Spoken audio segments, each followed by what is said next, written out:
Hello, everyone. Welcome to the latest episode of the Nordic Football Podcast. I'm Steve Wiss, and I'm joined by Henry at Football in DK. We've got a special Danish episode here. The Superliga has finished. The season is under wraps, and it actually gets back underway in just a few weeks' time. But Henry, delighted to have you on here, my old pal. How's things with you?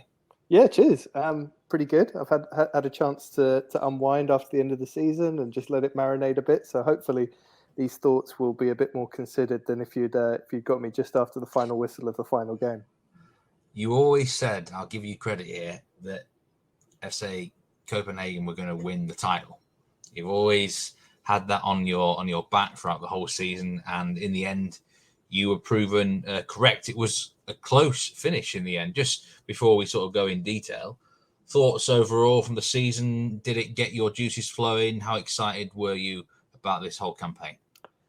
So it was great because it was the first full campaign where supporters were back in the stadium. So that was superb. I feel like it was super competitive. One of the things I was sort of weighing up in my mind was whether the quality of the league has improved this season or not. There were obviously a huge number of big name departures, and I just don't think there are that many big names still in the league to leave this summer. So I don't think we're going to see a repeat of that.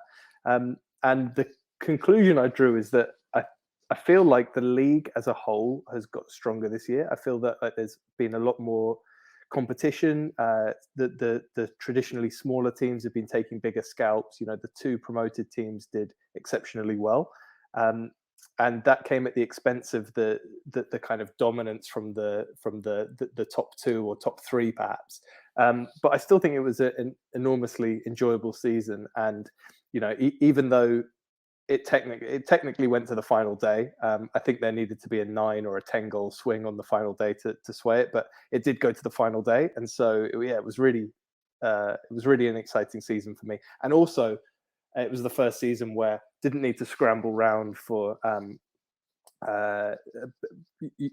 betting sites to watch games.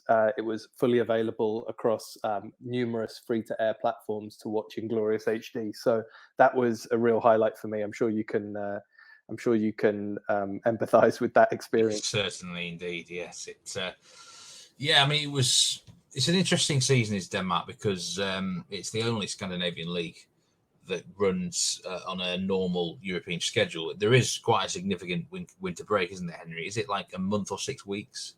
I think it was 80 days. 80 days, yeah. I mean, it's like, I think the Swiss and the Austrian league has a similar model to that in terms of the fixtures. I mean, and it also has this split as well, for those who might be listening for the first time about the Danish league. 12 teams in the division. It's basically like Scottish Premier League, isn't it? It's exactly the same. Am I right in saying? Or yes. So after 22 games, the league splits, and you play 10 games with the top 6 in one group and the bottom 6 in another group. And again, this is something I was thinking about this season. And on the one hand, I feel like when you get big derbies, like the Copenhagen derby, for example, played 4 times over the season, it does take away from the kind of spectacle of it, the fact that it's happening so often. And also, you know, if they meet in the cup, then you could potentially get 6 derbies over the season, which is just kind of crazy. So on the one hand, I feel like a traditional league system would make those big games even more significant. But on the other hand, when the league splits, you do feel like each game carries a lot more importance. You know, in the relegation group, every game is essentially a 6-pointer, and similar kind of vibe in the championship group. And this season we had the the possibility for the top 5 of 6 in the championship group to get a place in Europe. So it really meant that those games that in a traditional league system would become, you know, players' heads on the beach with 3 games to go because they're firmly mid-table. It did mean then that there's still something to play for. So there are pros and cons of the approach, but on the whole, I think I'm broadly in favour. Yeah, interesting stuff. And let's start with the championship group then, because after the 32 games played, FC Copenhagen won the league 68 points. Midtjylland on 65. Silkeborg on 49 points, and Brøndby down on 48 there. That rounded up the top four. Aalborg in fifth and Randers in sixth place. So the after 22 games before the league split, we had Copenhagen on 48, Midtjylland on 42, and Brøndby on 40. At that stage, it looked, I mean, obviously FCK looked strong, six clear. That gap was reduced, but it was seemingly nearly pretty much a three-horse race. What was your overall feelings for this championship battle? Because, I mean, I know you always had FCK winning it this year, but were you a little bit disappointed with, say, Brøndby's defence of their crown? Do Midtjylland have some regrets as well, perhaps, or not? So, certainly when we talked last time, we talked about how FCK were essentially in the driving seat since the winter break, and that was until they sort of had this dodgy run towards the end of the season where they won once in 5 games. That was sort of leading up to our conversation, and so with 3 games to go, it felt like Midtjylland had sort of gotten a foot in the door and were ready to pounce in the event that FCK failed to find form again. And history has a funny way of repeating itself. Last season, Copenhagen played Midtjylland at a similar point of the season, knowing that if they won, it would more or less hand the title to their arch rivals Brøndby. Well, of course, going into this final run with 3 games to go, Brøndby played Midtjylland, knowing that if they took any points from Midtjylland, it would essentially do FCK a massive favour in the title race. And sure enough, they got a draw with a very dramatic, I think it was 95th minute equaliser. And in the same game week, Copenhagen defeated the rather tricky Silkeborg and never really looked back from there. They won their remaining 2 games and ended up winning the title in front of their fans on the final day. So there were certainly times during the season where I thought, it's essentially a coin toss between Copenhagen and Midtjylland. But I just felt that in the end, the superior defence of Copenhagen would get them over the line. And yeah, it wasn't a major gap by the end, but I think deserved winners. Yes, I mean, really, if you look at the home record for FC Copenhagen, they hardly concede a goal at home, do they? And that fundamentally might be the overall difference there. Just 9 goals conceded in front of their own fans. But in terms of goals scored, both they actually scored less than Midtjylland, but not by much, 56 to 59 there. For those who don't know much about Danish football, the 2 or 3 key players who have been the main men for winning this title for FCK.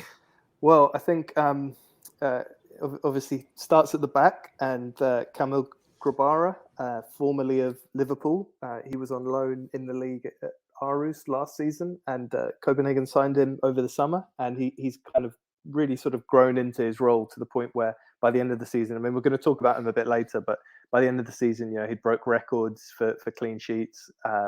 And he was really a fundamental part of why they only conceded 19 goals in 32 games. So I think, he was very much a key man. I would say also Pep Biel, the Spanish attacking midfielder. He really had the season of his life. Again, we're going to be speaking about him a bit later. And then in terms of a standout other player, there were a few, at different points of the season.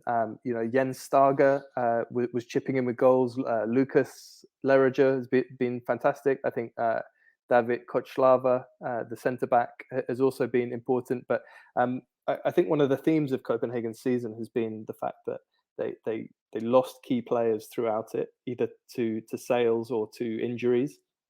And so really, there's been people sort of chipping in and putting in weeks or months at a time of effort.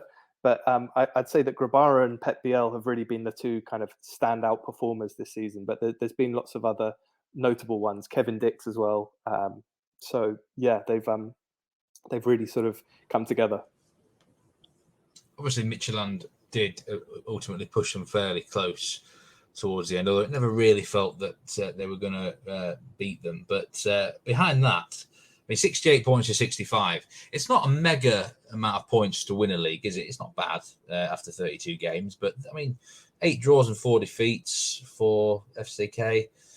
It's not exactly vintage, is it? But below that, we've got Silkeborg on 49 points and Brøndby, who, in the defence of their crown, just in 4th place. Are you a bit disappointed that no other team could get to 50 points this year?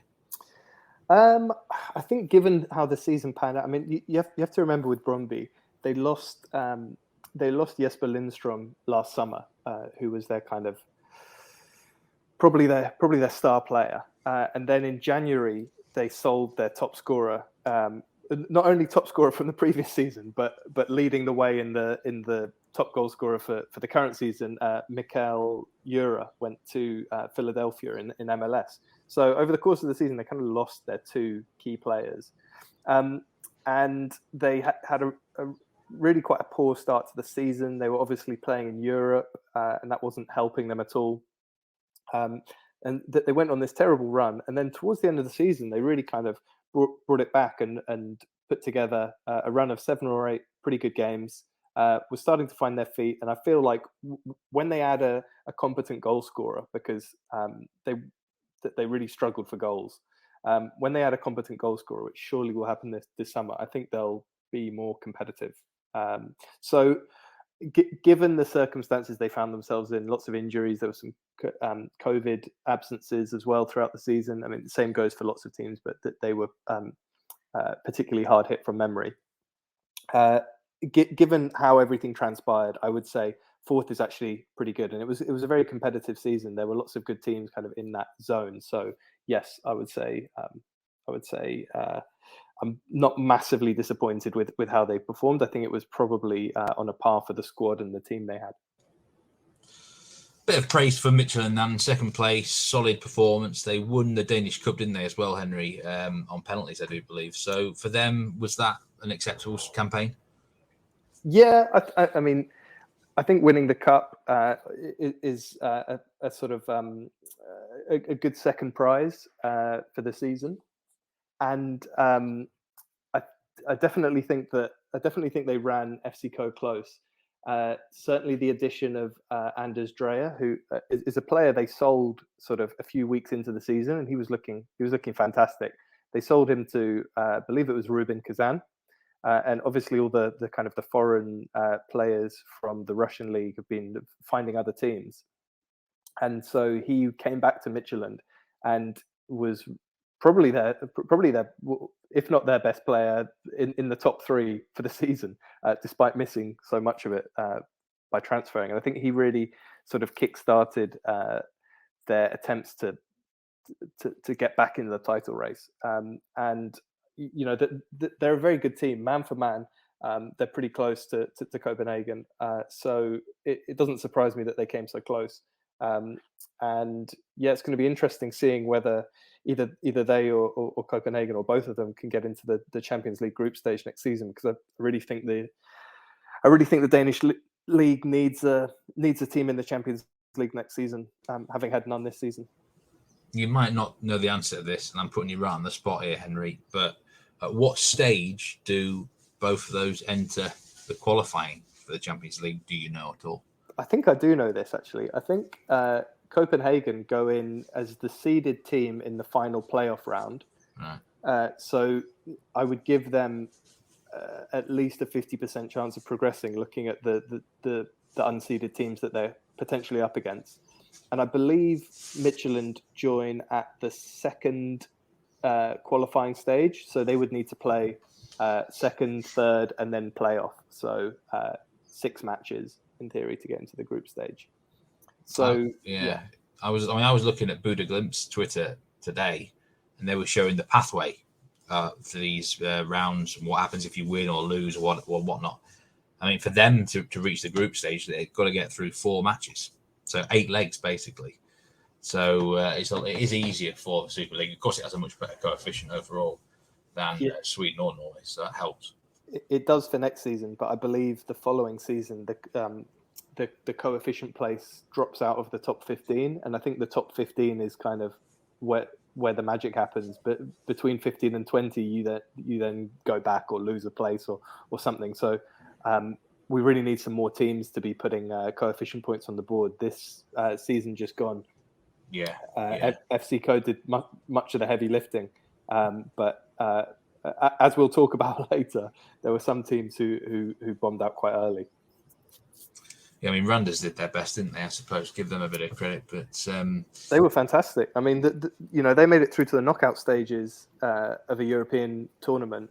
That they, for a team of their size and spending, that's arguably the achievement in Europe from any Danish team this season.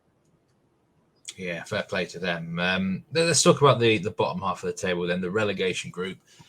Final placings, Viborg, 44 points, only 8 defeats, which is, I think, the third fewest in the whole division. Okay, maybe it doesn't really quite count because they did play in this relegation group, but nevertheless, that is impressive.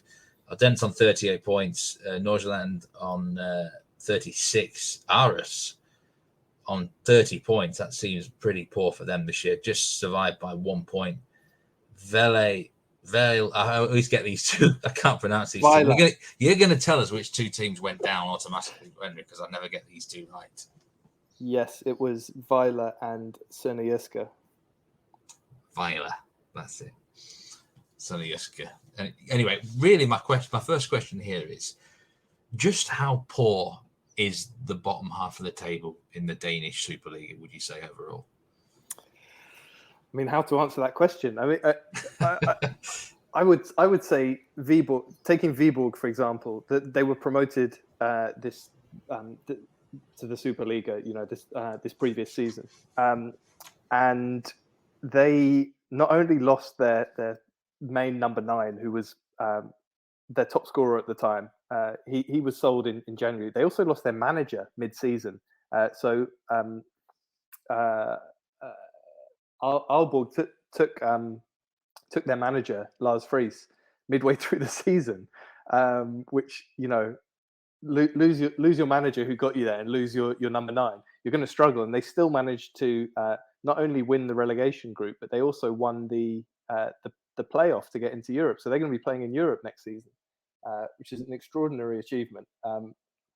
So I would say that at the top 2 teams, I think Odense and Viborg, I think with different circumstances, could have nabbed that 6th spot and sort of made it into the championship group. But below that, I would say, the standard this season of those bottom 4 teams wasn't great. And the 2 teams that got relegated, they were both they looked pretty much dead and buried before the winter break, and they came back from that winter break, and both teams really you could really tell they were fighting for their lives at that point, and it looked like something had changed over that period, and they came back and were playing with much more intensity. They were starting to get results, and ultimately it was too little too late, but there was definitely some encouragement there. And if you'd asked me over the winter break, do you think you can find a shred of encouragement from these teams this season? I wouldn't have said so, but they really turned it around. And in the end, there was only 1 point gap between Aarhus and Vejle, so it could have been a couple more rounds, and it could have been quite different. Would you say this is where the Danish Superliga system is justified in having only 12 teams? Because, I mean, every single year, I moan and I groan about the Allsvenskan in particular, how shockingly poor the bottom 3 or 4 are. And even in Itinerary, it can be similar. 16-team leagues, both of those. You've got the Danish league here. It's a better coefficient, has only 12 teams. Finland has the same, I think, and so does Iceland and the Faroes. Do they even have 12 teams? Probably not. But, I mean, is this where perhaps it is justified to have just 12? Yeah, I think so. I think it feels like the right number to me. I think that the fact that only 2 go up and 2 go down keeps. I mean, the first division is extremely competitive. I think, as we talked about last time, there were teams. There were 4 or 5 teams within a couple of points jostling for position. So I think it feels about right to me. And some of the teams who were down in that relegation group were pushing for European places. In some cases, got European places last season. So things can change season by season because the financial disparity, I think, between top and bottom is nowhere near as large as it is in the kind of the top European leagues. Yeah, it's an interesting debate. I actually think Denmark might have this right. And I know there's been talk in Norway of maybe changing to a similar sort of system where you end up, with the league split and things like that and reducing the teams. It might work better. It might help in terms of quality. So now this is where I'm going to talk about overachievers and underachievers here, Henry. I'll let you have 2 teams if you want. It can be only one. But name me your sort of overachievers this year and the teams who have underachieved. So the overachievers, there can only be one, and it's Silkeborg, into 3rd place, having just been promoted this season. And they kind of entered the league this season, and they sort of started off as kind of like hard to beat draw merchants. I think their first 3 results were all 0-0. I was thinking, what can we expect from this team? Are they just going to play backs to the wall the whole time? But as the season went on, they started clicking, and they didn't just become hard to beat, but they started looking like a really exciting attacking team. And it kind of really started clicking after the winter break, and they started rising up through the table. They beat FCK 3-1 in April, and this is a team. Copenhagen conceded 19 goals all season, right? So that one result accounted for over 15% of the goals they conceded all season. They spent €0, according to transfermarket.com. They spent €0 last summer. Okay, they sold no one. They spent nothing. They did a few free transfers, and in their whole current squad, there are only 2 current full internationals, and that's Kalisir from Armenia and Thordarson from Iceland. So they're not a team stacked with household names. They're not a team stacked with internationals. They haven't spent big. The kind of the key to their success has really been Kent Nielsen. And again, we're going to talk about top managers later, but Kent Nielsen has just done absolute wonders with this team. And what's interesting is that they kind of buck the trend of in modern football. It's become like super trendy to be a pressing team. Silkeborg do not press, but they don't need to. They're the highest possession side in the league, and they've got this dynamic front 3 with a deep lying midfielder at the base of a midfield 3 pulling the strings, and they're just a glorious team to watch. And I think that that they're into the Europa League next season as a result of Midtjylland winning the cup. It basically granted them a spot in the Europa League rather than the Conference League, and I think that they're going to catch some teams cold next season. I think they could be next season's Bodo Glimt. They've got if they can keep the core of their team together. They've just been so exciting to watch. They play on a synthetic pitch, which again is a big advantage for them. When they're entertaining teams from Europe. In fact, I'm not even sure if you can use a synthetic pitch in Europe, so I might have got that one. That advantage might disappear. But for me, they've been massive overachievers. I think just staying in the league for a promoted team is really should be the top objective, and they've more than delivered on that. And they've just been superb to watch. And I'm going to go out to Denmark in August, and I'm really hoping that the fixtures fall that I can see them in the flesh. You certainly can play on artificial surfaces in Europe. Bodo Glimt. Just ask Jose Mourinho. Oh yeah, okay. What he thinks of artificial surfaces, so that they certainly won't lose that advantage there. But I mean, that's interesting, of course. I mean, how big a shock was them finishing 3rd? I mean, I don't know where you had them in your pre-season predictions, Henry, or the general media had them in the pre-season.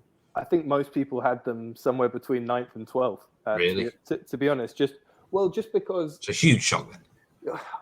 I think nobody can really guess how a promoted team is going to be, but the expectation is always that that the level up is significant. And I think that given they didn't make a load of transfers or at least bring in lots of people with significant Superliga experience, I think people felt like this could be a case of a team that's too good for the division below, but can't quite cut it at Superliga level.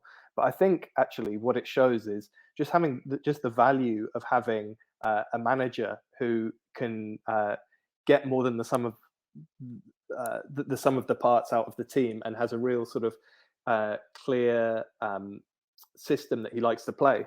And yeah, it was just such a breath of fresh air watching them, and watching them, go to the bigger teams in the league and not just sit back, but go on the front foot and try and keep the majority of possession and look to create opportunities. And yeah, superb. They do sound like an interesting team. So sort of, would you recommend them for a neutral out there who wants to kind of get into Danish football as someone different to follow, things like something like that? Absolutely, yeah. For next season, that certainly they feel like they feel very much like the hipster's choice, because for sure, very few people out of Denmark will have clocked that them as a team, or certainly seen them play. So yeah, I would keep a strong eye on them. They've got a couple of really interesting sort of younger players, kind of early 20s coming through, and yeah, the football is just superb to watch. So I would say they are potentially the kind of FC Nordjylland of a couple of years ago. They sound like they kind of live up to their name. Silky, smooth sort of football.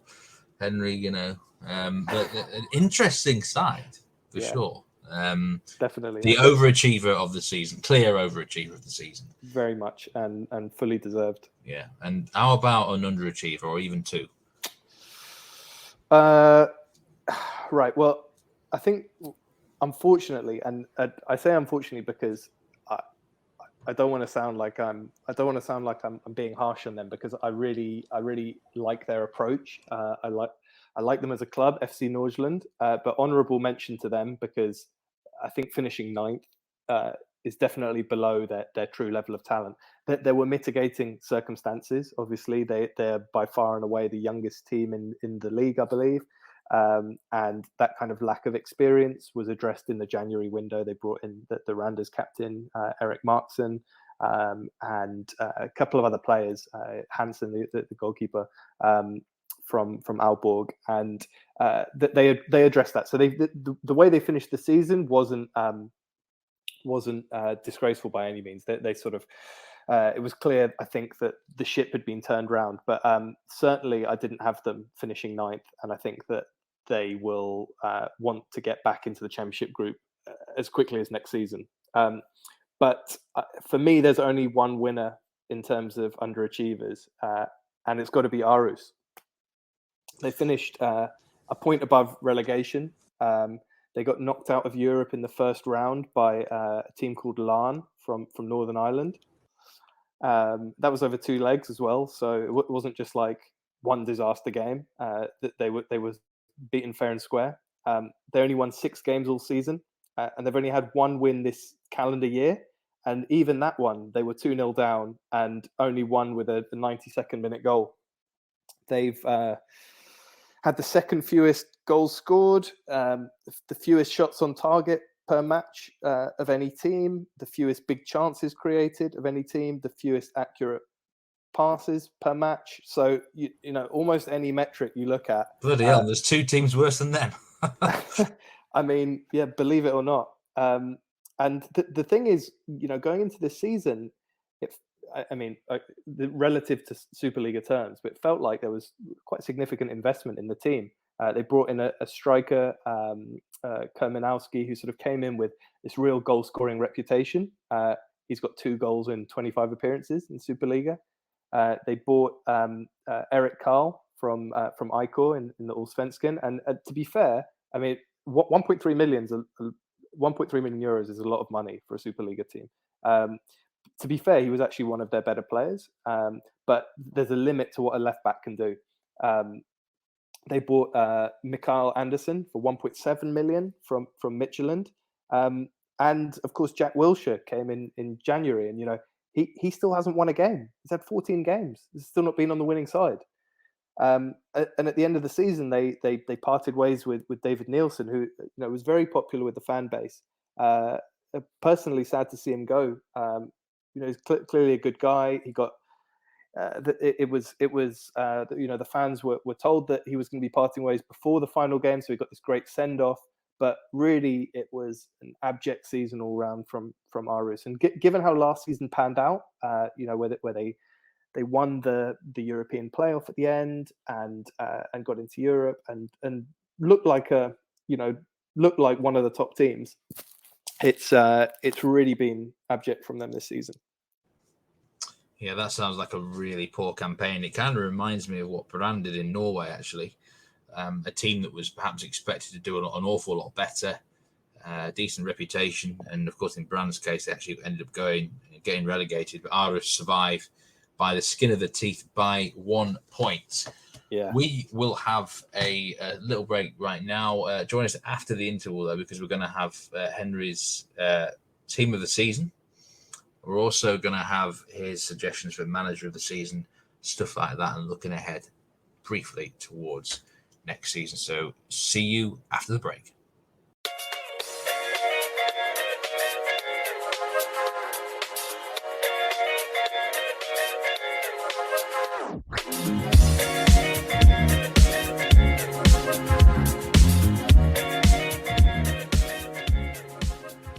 Welcome back to the Nordic Football Podcast. We've got a Danish Superliga season review here with Henry at Football in DK. Henry, are you enjoying this review so far, my friend? Yeah, it's nice.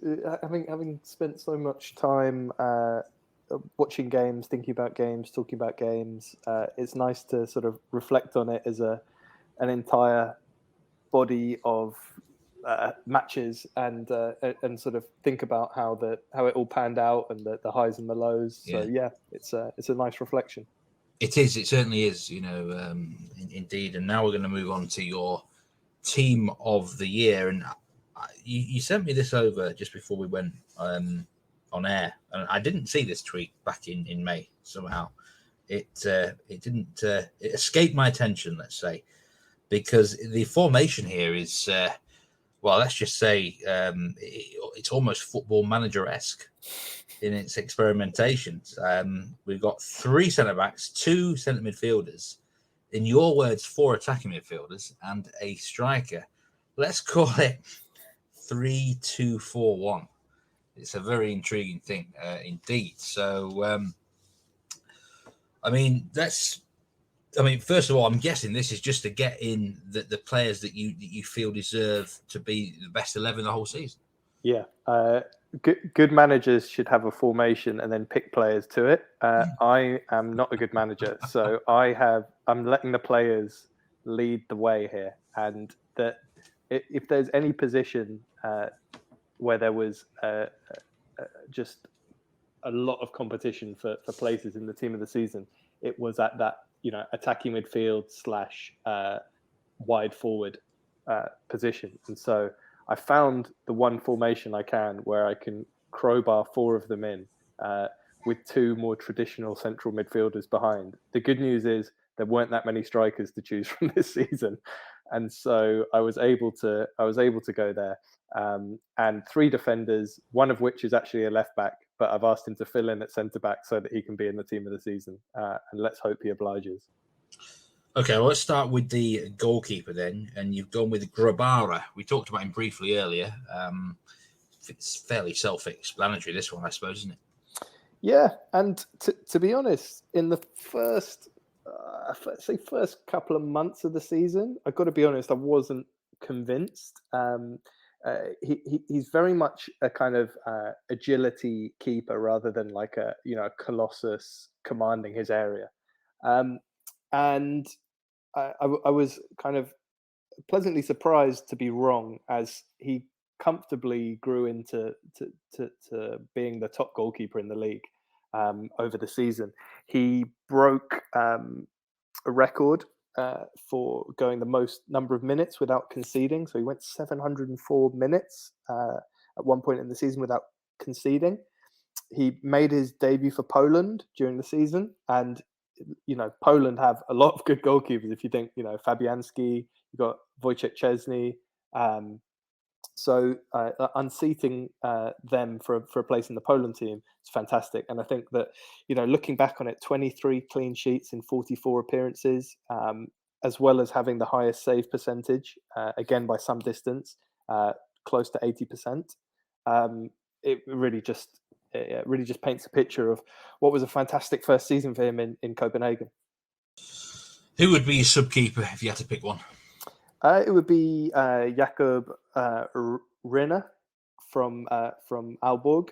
I think he was, for much of the season, I think Aalborg went into a bit of a nosedive towards the end of the season, and I think that kind of blotted his copybook a little bit. But he was outstanding for most of the season, so I think he would be my number 2. Brilliant. So we've got 3 centre backs in this formation. We've got Sorensen, Sviatchenko, and Kochalova. You never make my life easy, do you, in these podcasts? I'm sure Mistrati later as well. At least I know how to pronounce it. But okay, so we know Sorensen can also play left back, right? Or he's mainly a left back. He is a left back. I've just used him as centre back for this Frankenstein formation. But yeah, of all the defenders, he's the one who is first on my team sheet. Primarily for his contribution in the attacking third. So he created 118 chances this year, which was the top chance creator in the whole league, and by a significant distance. So he had 118. Second place was 73, and then 69. So I mean, like, he was a chance creation machine. He got 8 assists, which was only good enough for third in the league. But his XA, if you believe in that as a stat, expected assists, was 14.2. Viborg finished with the second highest XG in the league, and only FC Midtjylland missed more big chances than them. So, kind of one of the stories of Viborg's season is how poor they were in converting their chances, but they created a hell of a lot of them, and Sorensen was a huge part of that down the left-hand side. Christian Sorensen, for those who are wondering, at Viborg here. So, yeah, I mean, mostly, was he sort of left wing back then, would you say he mostly plays? Or I mean, yeah, I think he plays in more of a back 4, but he's certainly in the wing back mold. Yeah, you could see him playing almost as a left midfielder. He's that good on the ball and at sort of getting space to put crosses in. He's also got a pretty good throw on. Yeah, he's just been the kind of the standout left back this season for me. So he was a very obvious addition to the team of the season. Sviatchenko and Kochalova, a couple of players from the top 2 there. Tell us a little bit more about their campaigns. Yeah, they're kind of cut from a similar cloth. They're very much kind of like blood and thunder centre backs. All action, all energy, and lead by example. Sviatchenko also, he does pop up with a goal. I think he got 4 goals in the league this season. But he was superb. He's the captain for Midtjylland, and I think that he gives attackers nightmares whenever they play him, because he is just so in your face and aggressive, and a really kind of imposing force. Kochalava was interesting because Victor Nelson was one of my favorite defenders in the league prior to departing for Galatasaray in the summer. He left, and obviously that left quite a significant gap in the FC co-defense. And so Kochalava came in last summer from Shakhtar Donetsk, and I think that brought some very top level experience. He's a very different player to Nelson. As I said, far more physical, less kind of calm and composed. But I think that the trade-off for that is that kind of energy you get, and that was really infectious. He was the the top defender alongside Piesinger from Randers in interceptions. You know, he's getting 2.4 interceptions per game. But the one thing I would say about him is that he can be a little bit rash. 10 yellow cards over the season. But I think what both him and Sviatchenko do is, you know, there's a number of young players in both of those teams. And I think that it's so valuable to have a player like that, particularly at centre back, that really sort of like calms everyone down, that that you know, you've got this kind of like warrior alongside you. And so, yeah, the two of them were, for me, they're like the standout centre backs, although there were some honourable mentions. But I think that, you know, a centre back from each of the top two clubs is a good way to go. Yeah, that certainly makes some sense there. There's obviously no right back or in this side. Is that just because it's not been a great year for right backs, or you simply there just wasn't room for one? I did actually toy with a more traditional formation that had Kevin Dix at right back, again from FC Copenhagen. I think he was extremely good in the first half of the season. He was chipping in with goals, lots of assists, and looked like a really solid upgrade at right back. An injury to Victor Christiansen, who's the Copenhagen left back, meant that for the kind of business end of the season, he was filling in at left back. And I do think that having a wrong-footed fullback gives quite a big disadvantage, especially when, you know, Kevin Dix is such a prolific crosser of the ball down that right-hand side and cutbacks. And so taking that away from someone's game does nullify a key strength. So I think he missed out partly because I felt that a fourth attacking midfielder was probably more deserving, but he was very close to making the cut as a traditional right back. There's two central midfielders in your team here. We've got Mark Brink and Evander. Let's start. I'm going to start with Brink, actually. I feel like there could be all sorts of puns made up with this name. I've just looked at him, and he's an Silkeborg midfielder here.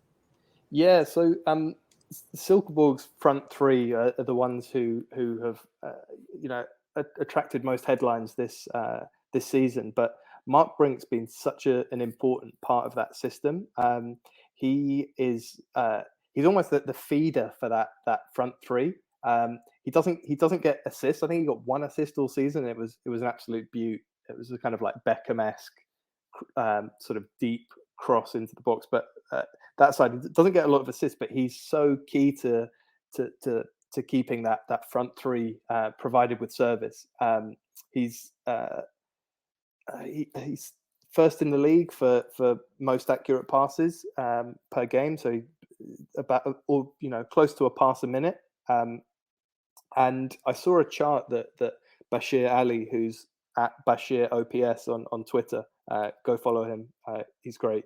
But I saw a chart that he had put together, and it showed just what an elite ball progressor he's been this season.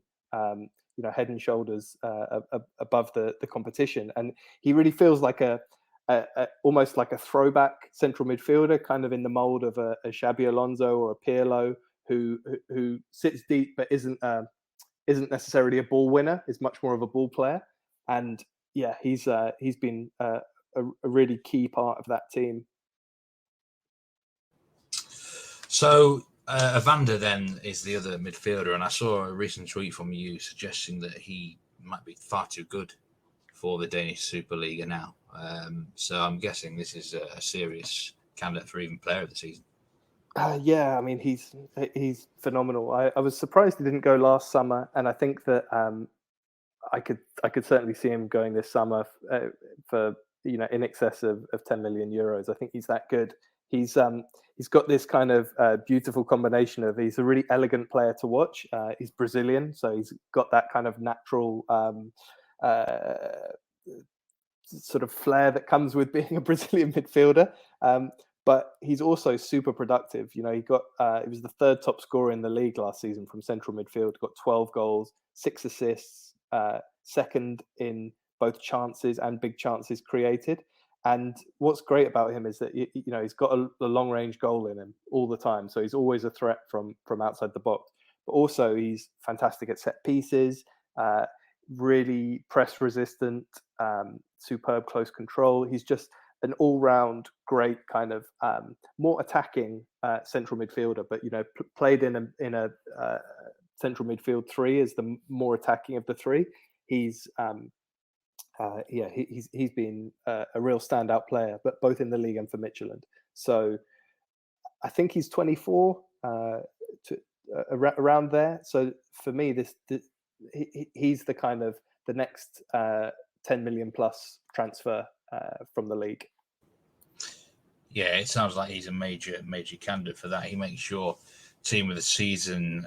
Now, these 4 attacking midfielders and 1 striker. The striker's Elenius. We'll come to him later. But we've got Pep Biel. We've got Sebastian Jorgensen. Hamashoy Mistrati, who you, of course, interviewed on the Nordic Football podcast. And there's one other. Who am I missing here? Prip.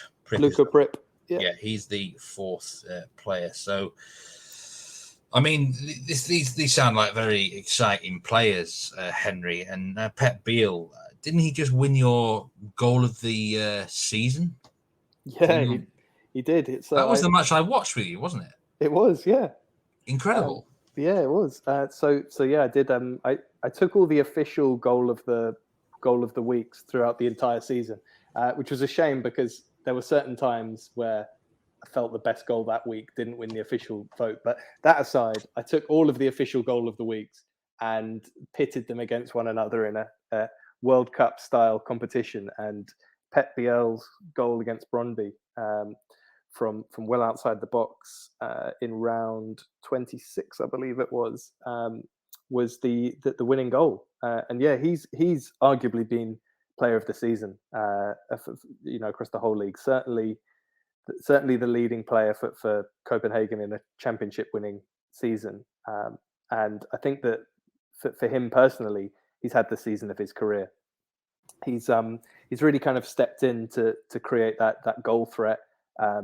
He's got the most shots on target per 90 across the whole league at 1.8, and that's led to 15 goals and 9 assists across all competitions. He scored 4 in 4 derby matches this season, including that goal of the season.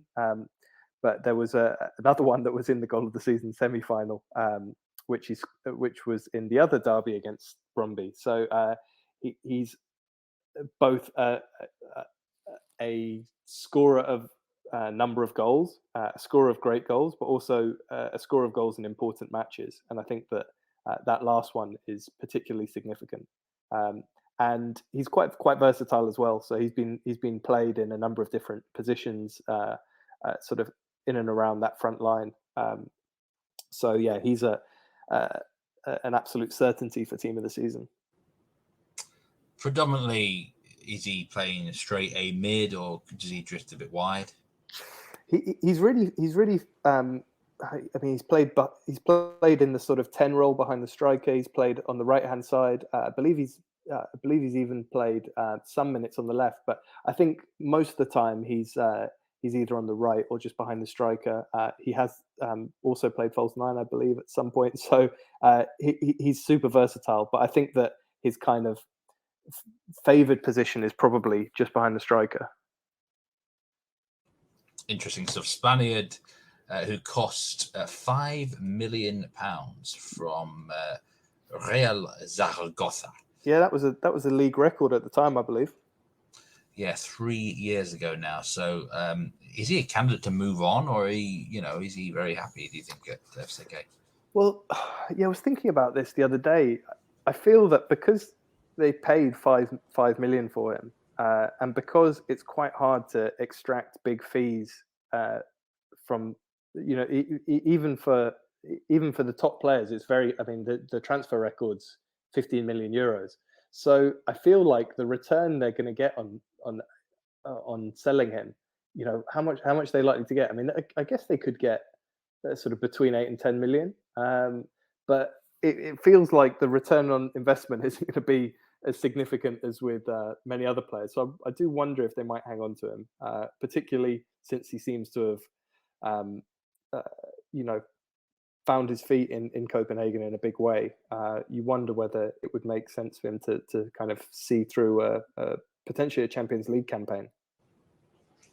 Let's move on to a right winger here, Sebastian Jorgensen from Silkeborg. He's one of their own. He's from their own youth academy. He's like the Harry Kane of Silkeborg.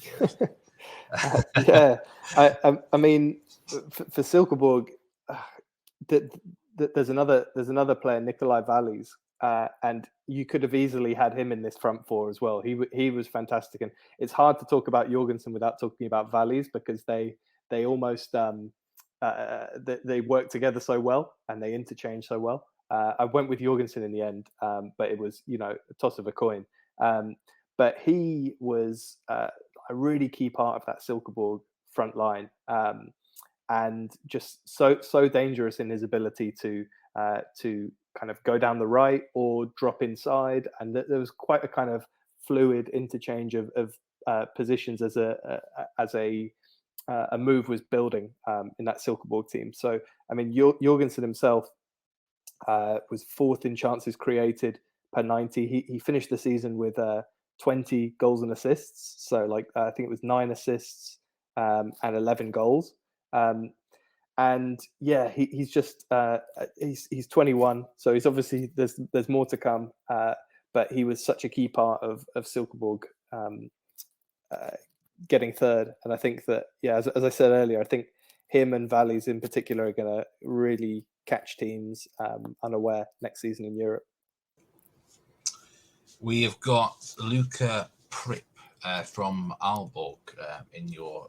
I like players who, Aalborg. This is the only player in your team this season from Aalborg, so he must be doing something really good to get in this side. Striker, left winger. Is that a good description of him? He's had a good season. Yeah, more of a left winger than a striker for sure. He's 14 goals and 4 assists this season. So I mean, unbelievable from him. At one point, there was even some calls for him to maybe sort of be involved in the national team. But he ran the show for Aalborg this season, and was just a constant threat with that left foot of his. He typically kind of will pick the ball up just outside the area, and he can shoot from distance, he can create, he can dribble. He's got it all. So yeah, he was at the heart of everything that was going well for Aalborg last season. And I feel that with Lars Friis coming in, I feel like that attacking system is only going to get more potent. So he's going to be an interesting one to watch for next season, but certainly a worthy member of Team of the Season this season. The final member of this quartet of attacking midfielders, we're calling them, Vito Hammershoy Mistrati, who you yourself, Henry, interviewed for us on the Nordic Football Podcast. Check back. I can't remember exactly which number episode it was for this season, but it was a great interview there with the Randers captain, who's now moved on actually to Romanian side Cluj. This one kind of caught me out. This is, I mean, he's Danish, so it's not like this transfer certainly surprised me. I don't know what's going on there. Maybe in Romania, maybe they've come into a few quid or so. But let's just focus on his performances in the Superliga this year, and he was a great talent. Yeah. In fact, I could sort of answer that question. That why Cluj? So firstly, they activated his release clause, and I believe that the release clause was set sort of fairly low, almost as a kind of incentive to sign the more recent contract. That they've just won the league in Romania, so I think there's a reasonable chance that they'll make the Champions League. Although, interestingly, they're one of the unseeded teams in the playoff round, so they could end up playing Copenhagen.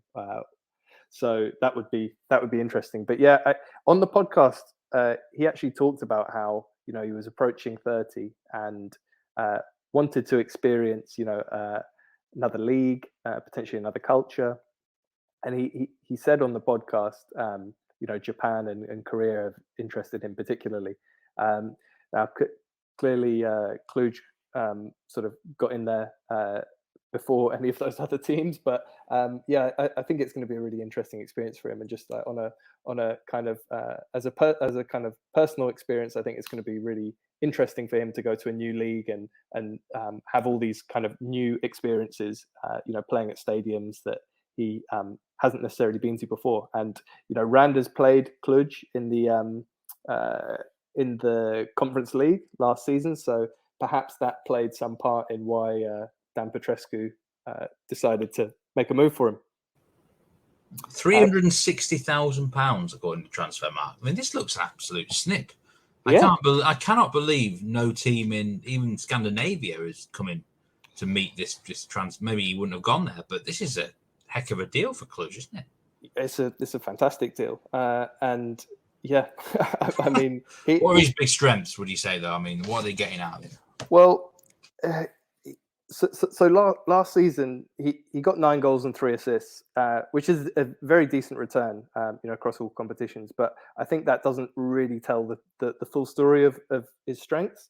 The manner of his performances last season was so impressive. He took the captaincy on mid-season and really kind of led by example. He played out of position a lot. Randers had a lot of injuries, so he was playing across that front three. At times, he was playing as a striker, which isn't his favoured position, but he was really kind of grafting there.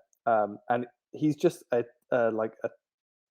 super energetic, tireless competitor. Leaves nothing on the pitch. I think he said in the podcast, actually, he's consistently, the player on the team who runs the most by the end of the game. That they've got all that tracking software and you can see that. And on top of that, he's one of the best pressing attacking players in the league in terms of final third pressures. Gets 1.3 per game, and I think that puts him, among the very top. So he's a real hard worker, fantastic attitude, and took on that leadership role with aplomb. He led Randers, in Europe, in what was a famous campaign for them, and in the league, and he delivered, or was part of the team that delivered the cup the season before. So I think that he's put together a fantastic body of work at Randers, and last season in particular, he was really superb. Did that fantastically cheeky back heel assist when Randers beat Copenhagen towards the end of the season at Parken. So yeah, he takes the final midfield spot, and wish him well on the move, and it'll be sad to lose him from the league, but I think it's going to be a great experience for him. We certainly wish him all the best. And there's one player to talk about in your team of the season here, Nicholas Hellenius from Silkeborg, the top scorer in the league, I do believe, Henry. Is that right? 17 goals, overall. And I've just looked back at his history, and I no idea he actually was signed by Aston Villa back in the day for £1.5 million. Yeah, I look back; he didn't make many appearances for them. Scored 1 goal in the FA Cup. See if you can guess who it was against. Leeds, by any chance?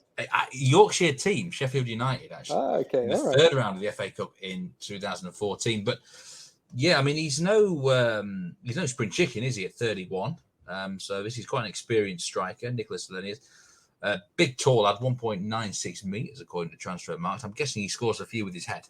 He does, yeah. He's one of the kind of dying breed of old school number 9s. So perhaps unfair to group Jonas Wind in with that, but similarly kind of big physical presence. But there was also Groening from Viborg, and both of them left in January, along with Mikael Ura. So kind of 3 number 9s all departed, which kind of left Hellenius to mop up all of the many chances that Silkeborg create, and ended with 17 goals. A fantastic season for him, and he's got a real affinity with Kent Nielsen, the Silkeborg manager. And I think that when I was talking about what a fantastic job Kent Nielsen is doing at Silkeborg, it's not just the fact that he's found a system, but he's managing to get players like Hellenius who perhaps been up and down over his career.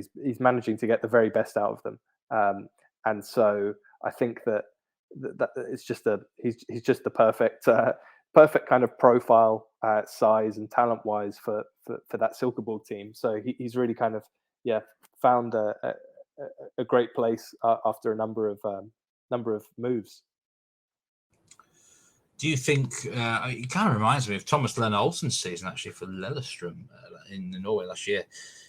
Similar age bracket as well. Do you think this kind of I'm not calling it a one-off season, but is it likely to get better for him? Can he maintain this again, or is he going to sort of drop down a bit now? Do you think?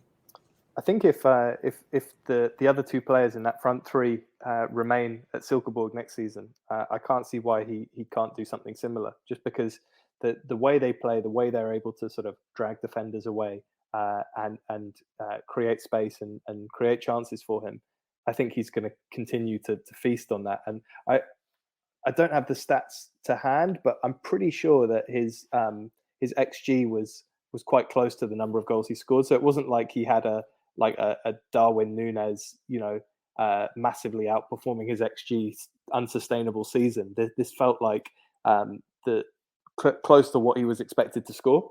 So yeah, don't see why he can't do the same again. His game doesn't rely heavily on pace. So yeah, why not? Yeah, I mean, I like that sort of striker. I must say, I can kind of feel that I'm leaning towards him already, Henry. I want to be part of his supporters club, a big beast of a striker, old school, gets it done. He's my kind of guy.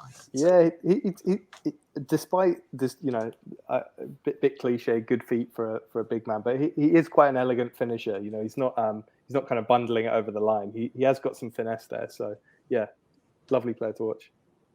I'm moving to managers of the season now, and I actually copy pasted this from the end of season itinerary I did for Norway and Sweden, and I always do the top three, and then I suddenly realised that nearly half the league's going to be in this list, isn't it? It's only 12 teams, but yes, manager or coach of the season.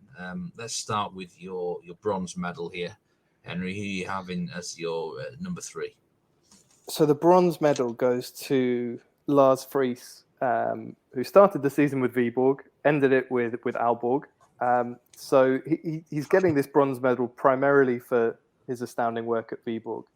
And I think that, having had half a season to kind of bed in at Aalborg, we might see a similar kind of swashbuckling attack from them more consistently next season. But in another great piece of analysis by Bashir Ali, Viborg had a similar level of chance creation as the top three, but were just far less efficient. So that they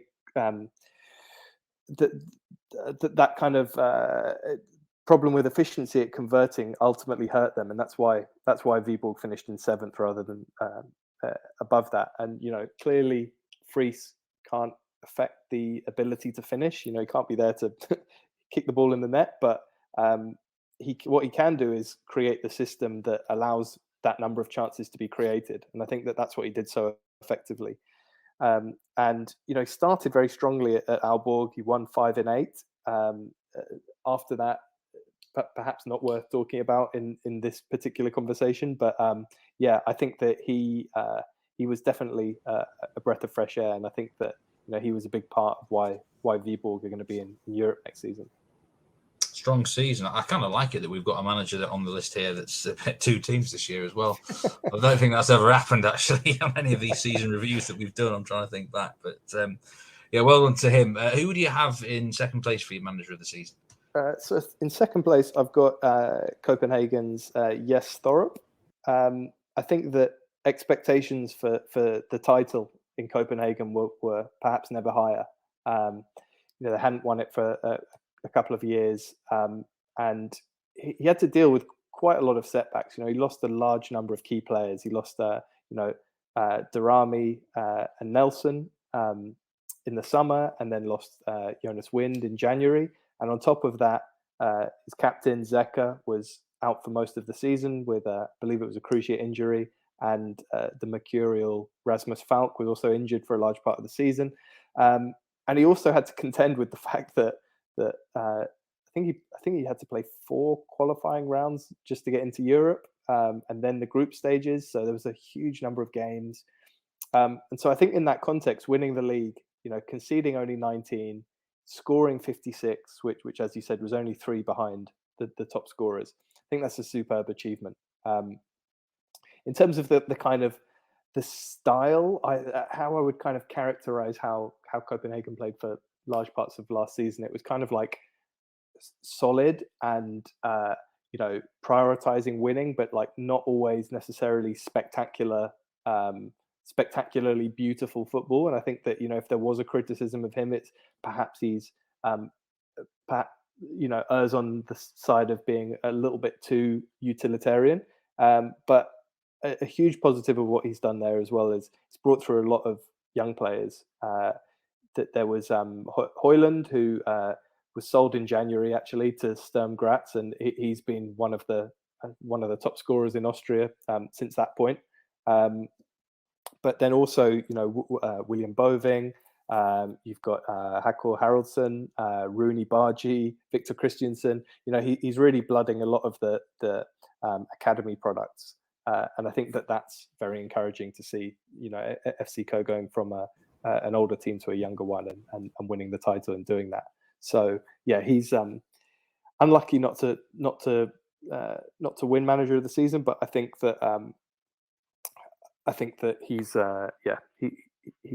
put together an admirable performance. Yes, obviously has to be recognised, doesn't it? The job that he's done there. It's sometimes obvious, isn't it, when a team wins the league as such, but and it almost expected to win it, but the manager still has to get the job done. The players have to get the job done as well, of course. But now, manager of the season, the gold medal from you, Henry. Who gets this accolade? Again, it will come as no surprise, but it's Kent Nielsen of Silkeborg. Obviously, a hugely renowned figure in Danish football as a player and a manager. As a manager, he guided Aalborg to the title in 2013-14. And this season he's obviously promoted Silkeborg to third.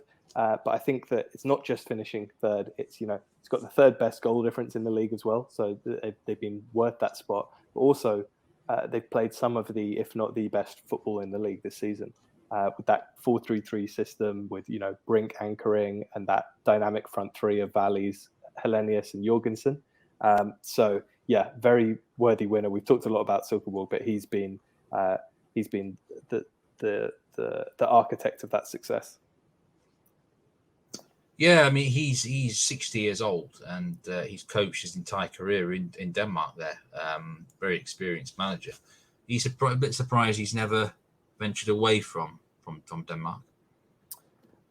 Yeah, it's a tricky one. That I guess some people are perhaps more comfortable being in the domestic league, but I don't know if he's had opportunities or not. But I mean, certainly I hope that he stays next season to kind of see through this European campaign. But I think that he's shown himself, once again to be a fantastic manager, and I think that the Belgian league and the Dutch league tend to be places where people sort of make an upwards move from the Superliga. So perhaps we could see something there, but pure speculation. The Belgium nick players from Denmark as much as they do Norway and Sweden. Yeah, unfortunately. Yeah. Okay, so well done there to Kent Nielsen, your manager of the season. Now it's that time where we have to do a flop of the season, Henry, and this is where Jonathan kind of hides in his shell usually when I ask him, and he gets a bit nervous. But this is where we can be brutal if needed. Now, the flop of the season or flops of the season can be a player, a club, or even a manager. Actually, have you got a flop of the season for this year? I do, and I feel like I might catch some flack for this. Because so let me explain. The reason I feel like I might catch some flack for this is because for large parts of the season, this team were superb. But for flop of the season, I'm going to say it was Aalborg, specifically in the home straight of, in the home straight of the season. So just hear me out. It's April. Lars Friis is in the driving seat at Aalborg, so they've bagged one of the sort of upcoming managers in the league, and not only that, he's come in and Aalborg have won 5 of their first 8 games under him. Okay, they're sitting pretty with, according to bookies odds at the time, over 80% chance of finishing third. Okay, finishing third. Yeah. They then go on to lose 6 of their last 8, so they drop down to 5th. And ordinarily 5th would not give you a place in Europe, but because FC Midtjylland won the cup, they were handed this lifeline. So all they had to do in a one-off game at home was beat Viborg, the team that Lars Friis will know everything about. All they had to do was beat them for a place in Europe. And bear in mind, this Aalborg team is extremely talented. They've got Jakob Rinner, who was fantastic in goal. Pallison down the right-hand side, fantastic. We talked about Prip, but alongside him, Ivar Fossum was fantastic. They've got a really one of the top holding midfielders in the league in Ferreira. They've got Makaric up front, who's started delivering. So, and they got Friis in charge. So they've got this fantastic lineup. The game goes to penalties. Okay, goes to penalties. You still think there's a lot of technically gifted players. Who do they send up for the first penalty? The goalkeeper. And he misses. And Aalborg bottled the shootout. Team of the season member Luca Prip also missed, unfortunately for him. But they lost the playoff. So having gone on this disastrous run, having looked at almost a certainty for third place, having dropped to 5th, they got this lifeline against almost the perfect opposition in terms of, they know where all the bodies are buried in that Viborg team. They're playing at home in a one-off, and to lose in that fashion was just unfathomable. So they're my flop of the season, not for the season as a whole, where they were largely good, but for that, guilt-edged opportunity to get a place in Europe. And they haven't played in Europe for a number of seasons. Guilt-edged opportunity, and they blew it. So that is my flop of the season for really that period in the home straight for Aalborg. So this is rather unique, Henry, I must say. So you actually have a manager giving third best manager of the season, and then his own team are the flop of the season later on. I mean, this is remarkable stuff. But this is a horrible run, I must say. I'm looking at this run now, and I get their fans must be pretty damn gutted about what look like a shoo-in of a European spot. If they've not been in Europe for a while, then this is. I mean, they've gone on the holidays too early, haven't they? Simple as that. I think so. So yeah. Incredible stuff. So there you go. The flop of the season, Aalborg's last 7-8 games. Simple as that. So, that just about brings us towards the end. But incredibly, we'll be doing a Superliga preview show in not too distant future, Henry, because the season ends and it's only just about going to start beginning. July the 10th, was it? I was looking something like that for the next the start of the Superliga season. What is on the horizon now? I mean, obviously the transfer window's in place. Have teams got to fit in a lot of business in a short space of time? Very, very quick turnaround indeed. Hardly room to breathe. Yeah, we got the early stages of the European competitions, obviously coming in, and with this very strange season coming up, where we've got the World Cup beginning in November, and trying to fit everything in around that. I think the fact that Denmark has that long winter break will alleviate the sort of major pain points that other leagues will be feeling around that Winter World Cup. But yeah, I think, as I said earlier, the January transfer window this season was extraordinary. There was just so much movement, so many transfers in and out, and I think now what we're left with is fewer big names to trade with. So maybe famous last words, but I feel like this summer's window is going to be less crazy than January. But yeah, I mean, Midtjylland will be itching to get back out there and try for the title. Copenhagen will be hoping to have a bit more consistency of personnel over the season. Fewer injuries, fewer transfers, and really sort of look to build on what they've done. It's going to be fascinating to see Silkeborg and Viborg in Europe, and yeah, there's lots of interesting stories to come. So I will think long and hard ahead of the season preview. But I've already identified my 10 players to watch for next season. Already, my word, you are on the ball. I have, yeah. I had a few long car journeys to sort of mull it over, so that is cooking. And yeah, I'm looking forward to sharing that as part of the preview. Now, we've obviously been delighted to have you on the Nordic Football Podcast over the last 12 months, I think it is now, roughly. But you've also now taken up some writing as well, Henry, I do believe. You've got your own blog website. And I actually read the most recent post, the road trip post. Now, I've got to admit, I thought it was quite good. I'm quite fussy over reading blogs. I'll be honest, sometimes I read like the first paragraph of a blog and I get a bit impatient. But you actually managed to keep me captivated. I read right until the end. So, yes, it meets with my approval. Tell us a bit more about your blog and where to find it and everything. The check is in the post, Steve. Appreciate that. I think I just decided that there were a few things that I wanted to expand on, and talking about that particular trip last year would have just taken forever doing it as a Twitter thread.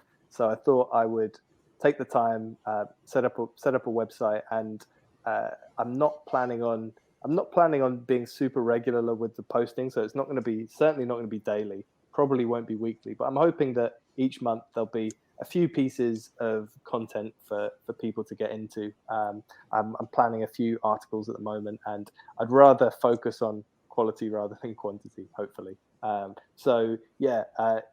website is footballindenmark.com, and come along, have a read, let me know what you think.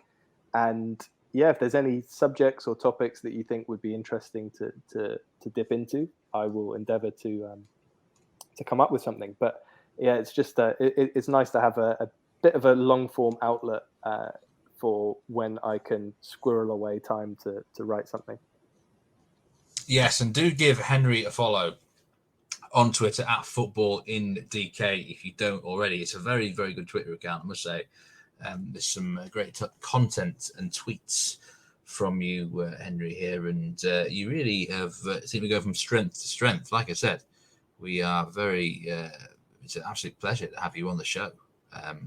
Sometimes, so we thank you for your great appearances on the Nordic Football Podcast for the last 12 months. We look forward to another season in Denmark coming up soon, and if you're up for it, we'll get that preview done in about 4 weeks. Yeah, let's do it. Thank you. It's been a huge pleasure to join you guys this season. I can't compete with your in-depth coverage of Norway and Sweden, but I can certainly aspire to. So yeah, you can certainly compete with us in Denmark, mate, and absolutely, it's superb. It really is. If you want a great English take on football in Denmark, Henry is your man. So yeah. Hope you all enjoyed that season review episode from the Danish Superliga. Remember, follow the podcast if you don't already at Nordic Football. You can follow me at Meatman Soccer, Jonathan, who's not with us today, at JF Football, and Henry at Football in DK. So until next time, and until next season in terms of Denmark, we will see you again soon. Take care, everyone. Goodbye.